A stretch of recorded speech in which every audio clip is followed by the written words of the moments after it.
in between the Greek Empire and the Roman Empire, as the Roman Empire was beginning to form and spread and take control of different areas. Prior to the Roman Empire taking control of Israel and that area, it was in flux. It was kind of up for grabs, and there was a Greek Hellenistic leader named Antiochus Epiphanes, who around 170 BC he had an army, he had a lot of power, and he invaded Jerusalem.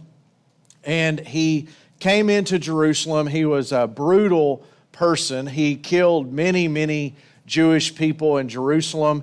He comes into the temple, and if you will, show that picture. There's just an artist rendering of what it was like, and you see this really a picture of chaos here, and that's supposed to be Antiochus on that horse.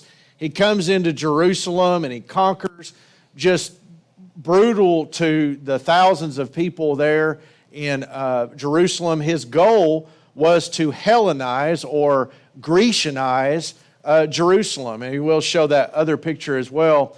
And you see that, I don't think you can see it from there, but you see there's a head on top of a sword, and just a brutal leader. You can take that down.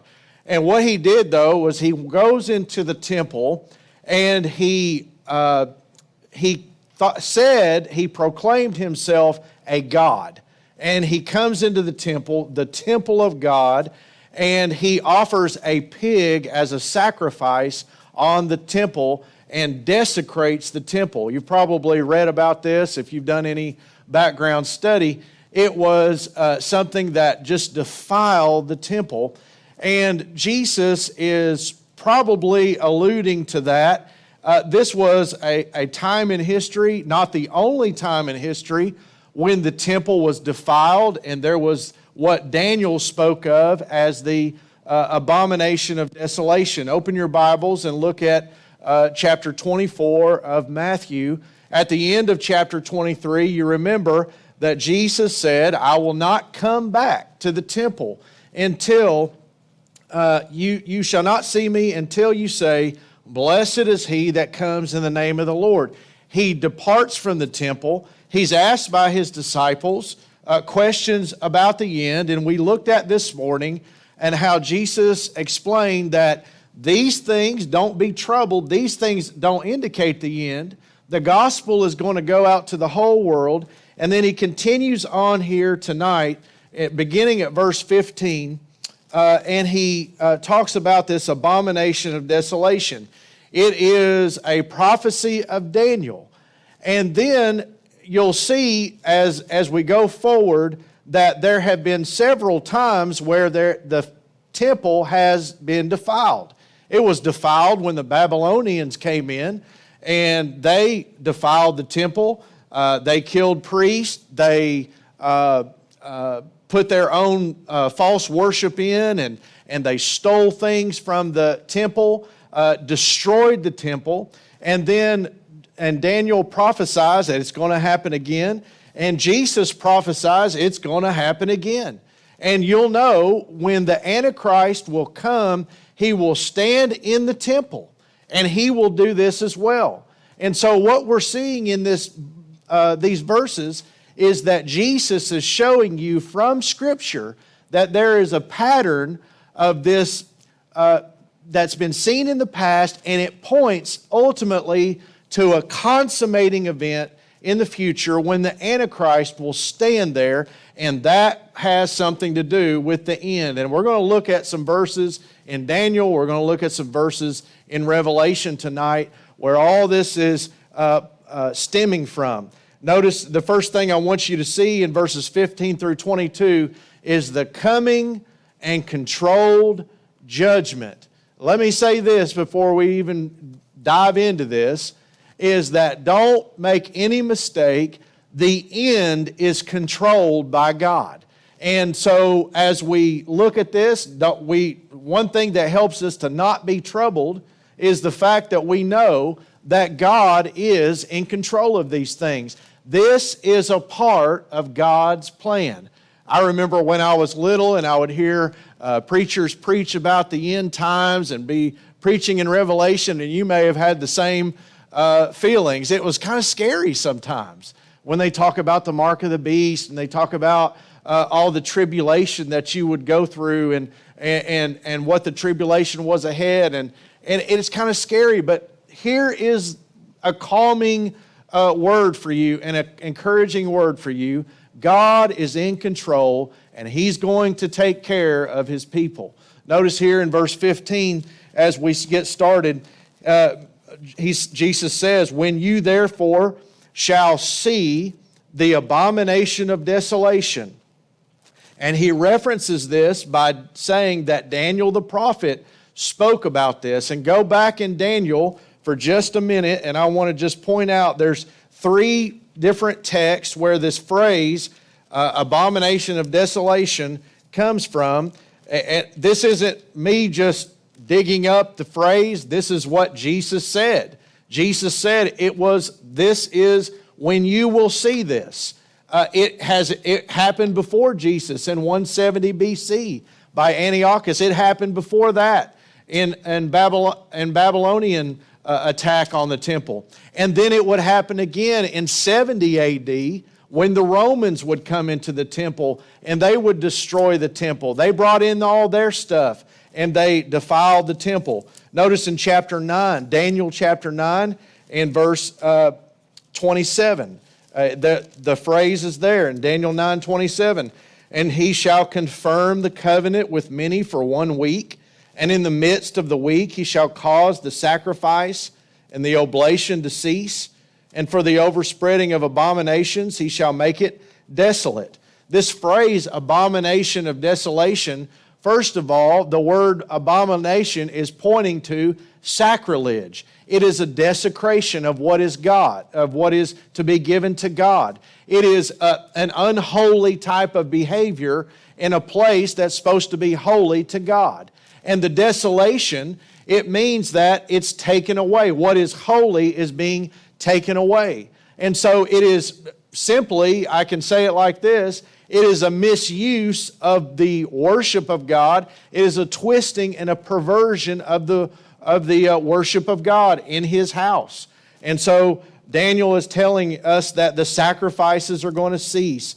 As I mentioned a while ago, Antiochus, he brought a pig in there. The sacrifices weren't happening anymore as God said they would. And the priests were run out. All of God's people were run out of his house.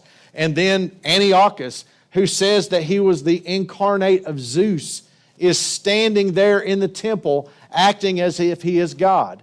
One day there's going to be a man come. He is going to be the son of perdition.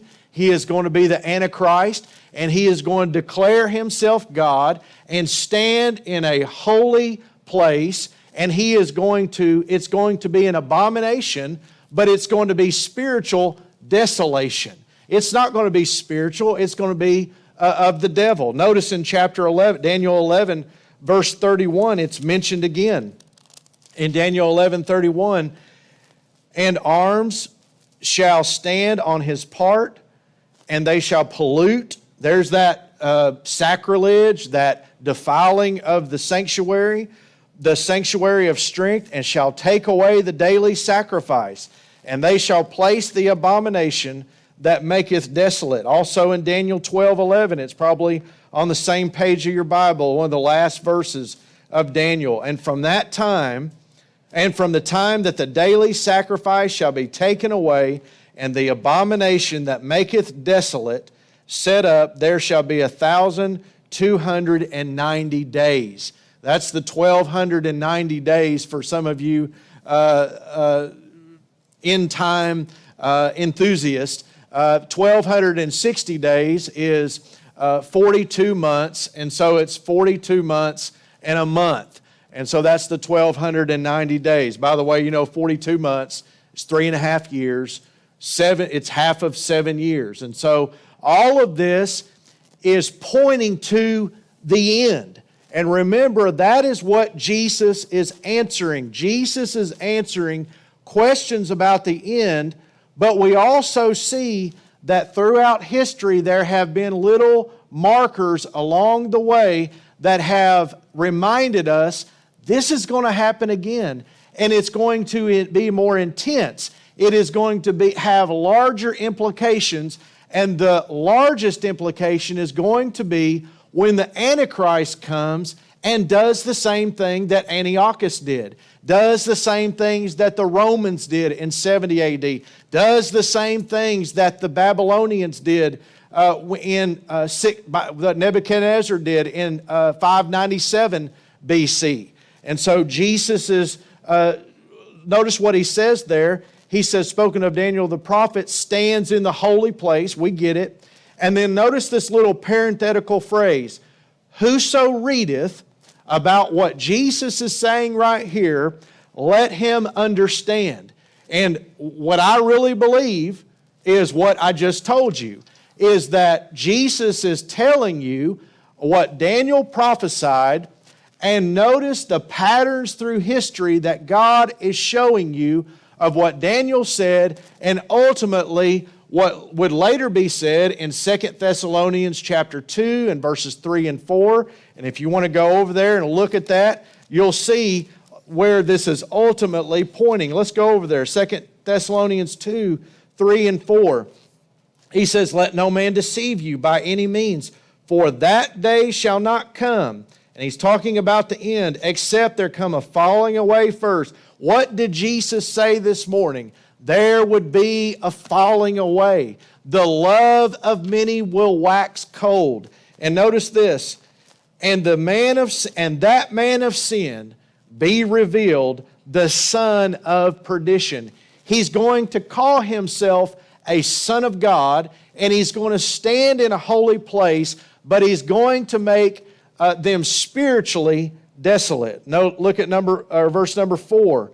Who opposeth and exalteth himself above all that is called God, or that is worshipped, so that he, as God, sitteth in the temple of God, showing himself that he is God. That is the Antichrist, and that is what Jesus is talking about. And when he says, let the reader understand, he is saying there is a pattern of this in history that's pointing towards the end. Notice there in verses 16 through 20, he's going to tell you how you should respond to this. When you see the abomination of desolation standing in the holy place, what should you do? Well, he says, run. You need to run. You need to get away, because things are going to get really, really bad when you see this happening. And so he says there in verse 16, then let them which be in Judea flee into the mountains. Let him which is on the housetop not come down to take anything out of his house. The houses back then, they would have a rooftop, and they would do laundry up there. They would dry out food up there, and it would be an extension of their home, and they would sit on their housetops at times. But if someone was on their housetop and this stuff started happening, what does Jesus say? Get down, go down the stairwell, and don't go into your house looking for your treasures. Don't go into your house. You don't have time. Get out of town. It's going to be bad. And then he says in verse 18, neither let him which is in the field. Maybe someone would be working out in the field. Don't go home and try to get your cloak. Don't go home and try to get an extra change of clothes. Don't waste any time. Run, get away. This is going to be a terrible time. And so he says in verse 19, and woe unto them that are with child, the women that may be carrying a soon-to-be-born baby, to them that give suck in those days, that may be nursing babies. It's going to be terrible for them. They are laden with taking care of children, but they're going to need to move quickly, and they're going to be unable to move quickly. It's going to be terrible for people. And this is not a woe of judgment, but this is a woe of sympathy for them who find themselves in this circumstance. And then he says in verse 20, but pray you that your flight, your escape, your attempted escape, not be in the wintertime, nor on the Sabbath day. When the Sabbath day would come, there would be travel restrictions, and someone may hesitate and pause and think, should I go on the Sabbath? Jesus is saying, I hope it's not on the Sabbath, because if you hesitate, you're probably not going to survive. It's going to be really bad. On the Sabbath, there's going to be things that are closed. There's not going to be services. There's not going to be availability of things. Things are going to be shut down, and you're going to need things, but you're not going to need to get away. Notice in verse 21, he says, and this is where he has a pointer to Revelation. He says, for then shall be great tribulation, such as was not since the beginning of the world up unto this time, no, nor ever shall be. And he's talking about in Revelation chapter 7, if you want to go over there, Revelation chapter 7, and you'll see a verse there that speaks of this. Notice what he says. John wrote, and I said unto him, Sir, thou knowest. And he said unto me, these are they which came out of great tribulation, and have washed their robes and made them white in the blood of the Lamb. Jesus uses this foreshadowing language, this precursor type language, to point to the end of days. And he's saying it's going to be a terrible time. You won't want to waste time. It's going to be unimaginable how bad it will be. In verse 22, and except those days should be shortened, there should no flesh be saved, but for the elect's sake, those days shall be shortened. He's not talking about salvation here, but he's talking about survival. He's talking about just getting out by the skin of your teeth and saving your own neck. And this is an encouraging verse, in fact, because the days are not going to be shortened by anyone else other than by God. God is going to shorten not the 24-hour day, but He's going to shorten the number of days of the intensity of the tribulation. Why? For the sake of the elect, for the sake of His people, and for the sake of all humanity, so that there may be some that can survive this. If not, if God didn't intervene, if God didn't come along and say, you know what, this is too much, humanity can't stand up, then they would all be decimated and destroyed. But God is going to have mercy, and He's going to shorten the number of days of tribulation for the sake of humanity.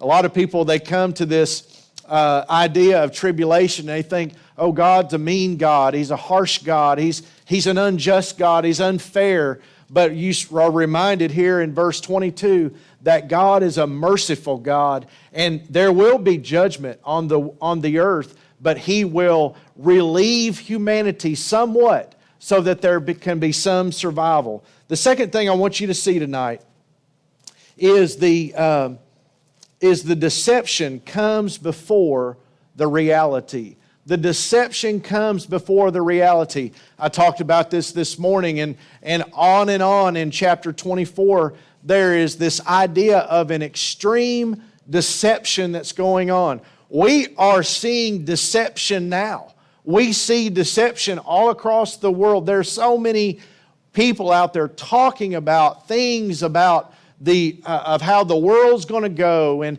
this is going to happen here, and this is going to happen next. And they really don't know what they're talking about. Most of it is speculative. And so there is a deception, and it's not that some of them may mean well, but there's some that don't mean well. There's some that are intentionally being used by Satan to attempt to deceive the very elect. And that's what he says here. Notice in verse 23 through 26, these speculations. There's false speculations. Then if any man shall say unto you, or reminds us back there in verse 4, take heed that no man deceive you. And he says it here, then if any man shall say unto you, lo, here is Christ, or there, Jesus says, don't believe it.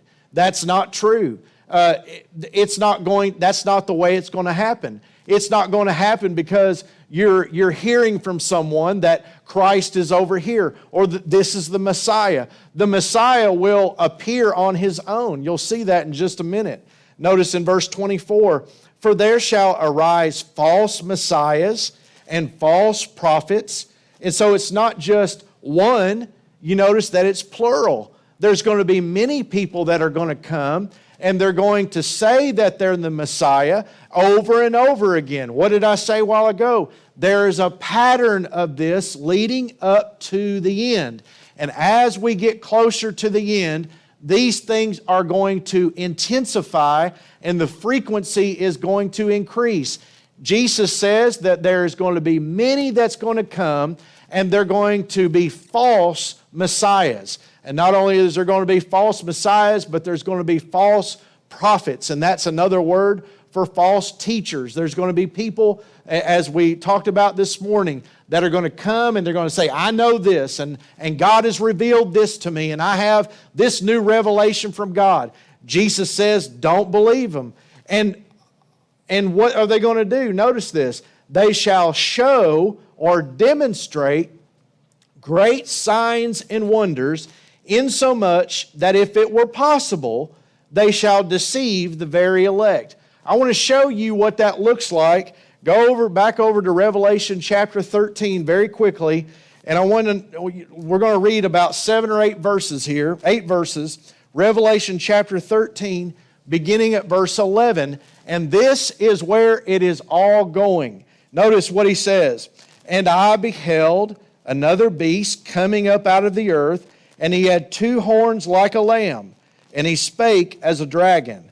And he exerciseth all the power of the first beast before him, and causeth the earth and them which dwell therein to worship the first beast, whose deadly wound was healed. Watch this. And he doeth great wonders. You see that right there? He is this Antichrist figure. This beast is going to do amazing things. He's going to do miracles. And the miracles are in order to deceive humanity so that they will worship him. Now watch, and we're going to go back to what Jesus says in a minute. There's another thing I want you to pay attention to. That little phrase is repeated, dwell therein on the earth. Usually when this phrase is used, the earth dwellers is what it should be literally translated. It's talking about lost people. It is those who are connected so closely with the earth that we don't even say that they have anything to do with heaven. They are people who have embraced the world. They have embraced the world system. They ignore the things of God. They are earth dwellers. They are the people that you and I live around, work around, know every day. They think that life is about what they see in front of them, and they go through their life just being concerned with their life and the things of this earth. They have no spiritual IQ. They have no comprehension of the things of heaven. They are earth dwellers. And they are the ones who are going to be deceived by the Antichrist. And that's what Jesus is saying over there in the book of Matthew. If it were possible, the very elect would be deceived. And Jesus says, if it were possible, is a conditional statement. It's not possible. Now watch this though. Look at what he does. And he deceiveth them. Look at, there's that phrase again. That dwell on the earth. They're earth dwellers. By the means of those miracles which he had power to do in the sight of the beast. Saying to them that, there it is again. Dwell on the earth. That is his audience. He is speaking. He is appealing to them that dwell on the earth. If there are people that are saved in this time period, and I know that's a whole other conversation, and I think it's possible. Some people will disagree with me. I think it's possible because there are some that come out of the Great Tribulation. And their robes will be whitewashed. I think it will be very difficult, but it will be possible. Now watch this. Saying to them that dwell on the earth that they should make an image to the beast, worship him as a god, which had the wound by a sword and did live. He is going to mimic that he's going to mimic Christ in that he's going to die and then he's going to come back to life. This is what the Antichrist is going to do. He's going to say, I'm dead, but now I've risen from the dead. And he had power to give life unto the image of the beast, that the image of the beast should both speak and cause that as many as would not worship the image of the beast should be killed. If you do not worship the Antichrist like the earth dwellers, you will be killed. Now watch this. The good news is if you're saved, you'll go to heaven. But the bad news is if you don't know Jesus, then you won't. Now notice in verse 16, this is scary stuff. And he causeth all, both small and great, rich and poor, free and bond, to receive a mark in their right hand or in their foreheads, and that no man might buy or sell except he has the mark, or the name of the beast, or the number of his name. Well, what is that? Now, I love this. Look at this little phrase in verse 18. Here is wisdom. That's kind of what Jesus said back there in Matthew 24:15. Let the reader understand. It's going to take some wisdom. And he says this, again, John says this, here is wisdom. Let him that hath understanding, that's exactly what Jesus says, count the number of the beast, for it is the number of a man, and his number is 666. That's where the 666 comes from. It is the mark of the beast. It is like it is his insignia. It is his identification. That if you don't identify yourself with the Antichrist and worship him, then you will be killed. This is a scary stuff. This is the Great Tribulation. This is a terrible time that's going to be coming. But understand that it's all under the control of God. Notice again back in verse 24 of Matthew 24, he says, there shall arise false Christs, false prophets, shall show great signs and wonders. We just saw ultimately where that is going. The Antichrist is going to do that. Insomuch, if it were possible, and it's not, they shall deceive the very elect. The saved of God will recognize the difference between the Antichrist and the Christ. And I'm going to tell you why. Because they believe in Jesus. They believe in Jesus. But there's a warning here at the same time. You believe in Jesus, also believe what he is saying. And listen to his word. Obey his word. And be on guard, just like he said back there in verse 4. Take heed. Be cautious about deception. Because this speaks of the power of the Antichrist. The great wonders and the great signs that the Antichrist is going to use is going to be so powerful that it has the possibility or it has the potential to deceive the elect if it were possible. But it's not. How do you think that the earth dwellers will respond? They won't be able to discern. They will be deceived, just like the Bible says. And so notice, it's going to be strong. In verse 25, Jesus says, behold, I have told you before. In verse 26, wherefore if they shall say unto you, behold, he's out there in the desert. It's something hidden. It's something obscure. Go not beforth. Don't go looking out in the desert for him. He's not going to be there. Behold, or behold, he is in the secret chamber. Jesus says, don't believe it. Now look at this. This is how the Messiah will appear. This is how it really will in verse 27 and 28. This is how it will really look. It won't be in obscurity. It won't be something that is hidden. It won't be something that if the elect is looking for Jesus, that, oh, we won't be able to find him. I don't know if I'm going to miss it. Jesus says, you're not going to miss this. Notice in verse 27, he says, for as the lightning cometh out of the east, and shineth even unto the west, so shall also the coming of the Son of Man be. Here we have it. Jesus now, he gives us this glimmer of hope, just like he did in verse 14. He says in verse 14 that the gospel of the kingdom shall be preached, and then the end will come. And now he talks not just about the end that's coming, but here is when the Son of Man comes. And he says that it's going to be as obvious as lightning in the sky.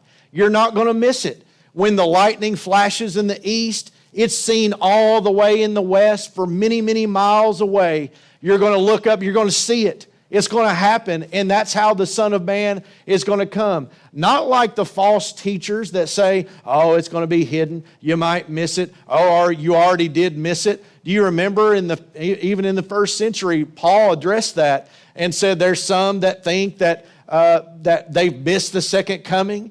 Jesus says, you don't worry about that. You're not going to miss the second coming. And notice here in verse 28, you have this enigmatic, kind of hard to understand verse, and I'm going to break it down as best I can for you. I think it goes right along with verse 27. He says, wheresoever the carcass is, or a dead animal or a dead body is, there will the eagles be gathered together. And those words for eagles, it's literally carrion, which is a type of a bird like a vulture or a chicken hawk that will feast on a dead animal. When you see a dead animal out in a field, you'll look up and you'll see vultures. It never fails. They're always there. And so notice in verse 28, in the context of what he's talking about, the obvious and the lack of hiddenness, the obvious appearing of Jesus is like this, the eagles that are gathered and flying over a carcass. Let me tell you what I think this is. I think this is a symbolic, a metaphor of Jesus and his people. Just like you see the vultures flying over a dead body, they're together. When the Son of Man comes back, the Son of Man and his people are going to be together. Wherever you find the vulture, you'll find the dead body. Wherever you find the Son of Man, you'll find his people. I'm going to ask you two questions. One may relate to you and another one may not. First of all, are you ready for the return of Jesus Christ? If you are born again, if you have received Christ, then you are ready. The second thing about that is, be ready that you take heed and take caution not to be deceived by the increasing amount of deception that's in the world. The second thing is this: are you serving? Are you serving him in the period before he comes back, just as he wants you to serve? Are you helping the gospel be planted out in the world? Are you always for the gospel being presented to people? Are you making the way open for the gospel to be preached? Are you, and I know many of you have shared with me family members that you have, that you're concerned about, lost neighbors and lost family members and friends that you're concerned about. Are you taking the gospel to them? And I know some of you are. But that is the point that Jesus is making. He's going to come back. Don't be deceived. And he will come back and it will be obvious to his people. Father in heaven, we thank you so much for your word and how it encourages us.